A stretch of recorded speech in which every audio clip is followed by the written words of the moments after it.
હવે ખાસ કરીને પવન, ઠંડી, વાદળ અને માવઠાની વાત કરવાની છે. સૌ પ્રથમ તો આપણે જણાવી દો પવન વિશેનું. આમ જોવા જઈએ તો પવન અત્યારે ઊંચાઈવાળા ઘણા બધા પાક છે એમાં પવનમાં પાણી આપી દેવામાં આવે તો ઢળી જતા હોય છે, અને એમાં પણ અત્યારે જે આ માવઠાની પરિસ્થિતિ હતી એને કારણે પવનની ઝડપ વધી ગઈ છે. આજે 24 જાન્યુઆરી છે ને આવતીકાલે 25 જાન્યુઆરી.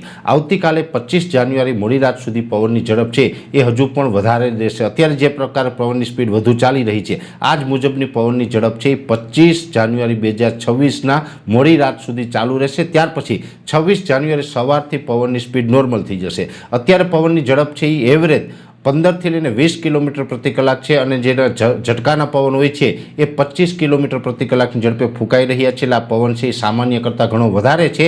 પણ 26 તારીખે સવારથી પવનની ઝડપ ઘટી અને 12થી લઈ અને 14 કિલોમીટર પ્રતિ કલાકની ઝડપ જોવા મળે તેવી શક્યતાઓ છે. એટલે પવનની ઝડપ છે એ 26 તારીખથી ઘણી બધી ઘટી જવાની છે. ત્યાર પછી આપણે ઊંચાઈવાળા પાકને પાણી આપવું હોય તો આપી શકીએ છીએ. બીજી વાત કરવાની છે ઠંડીની. ઠંડીની વાત કરવા જઈએ તો આમ તો અત્યારે આપણે જે શિયાળાનો અંત ચાલી રહ્યો છે, જાન્યુઆરી મહિનાનું છેલ્લું અઠવાડિયું ચાલી રહ્યું છે, છતાં પણ હજુ એક ઠંડીનો રાઉન્ડ છે આવી રહ્યો છે.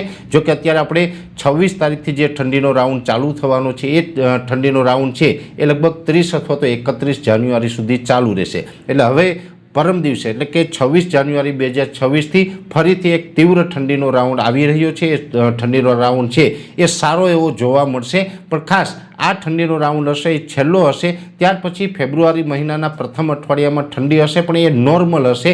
બહુ અતિ તીવ્ર ઠંડી ત્યારે નહીં હોય. પણ ઠંડીનો હજુ છેલ્લો રાઉન્ડ બાકી છે અને એ 26 તારીખથી ચાલુ થવા જઈ રહ્યો છે. બીજી વાત કરવાની છે વાદળછાયું વાતાવરણ અને માવઠાના ઝાપટાની. આમ જોવા જઈએ તો જે પ્રકારે આપણી આગાહી હતી એ મુજબ અત્યારે જે આપણે ઘણી જગ્યાએ વાદળછાયું વાતાવરણ પણ થયું. કચ્છના છૂટાછવાયા વિસ્તારમાં કે કોઈ જગ્યાએ છાંટછૂટ થઈ હતી. ઉત્તર ગુજરાતમાં પણ છૂટાછવાયા જગ્યાએ છાંટછૂટ થઈ હતી. અને આપણું અનુમાન એ જ હતું કે કચ્છ અને ઉત્તર ગુજરાતમાં કદાચ આની શક્યતા વધારે દેખાઈ રહી છે, બીજામાં શક્યતા ઓછી છે. અને એ જ મુજબ આપણે અત્યારે જોવા પણ મળ્યું છે. હવે આગળ ઉપરનું કહેવા જઈએ તો લગભગ 26 તારીખથી આપણે બીજું માવઠું થાય એવી શક્યતાઓ હાલ પૂરતી દેખાતી નથી.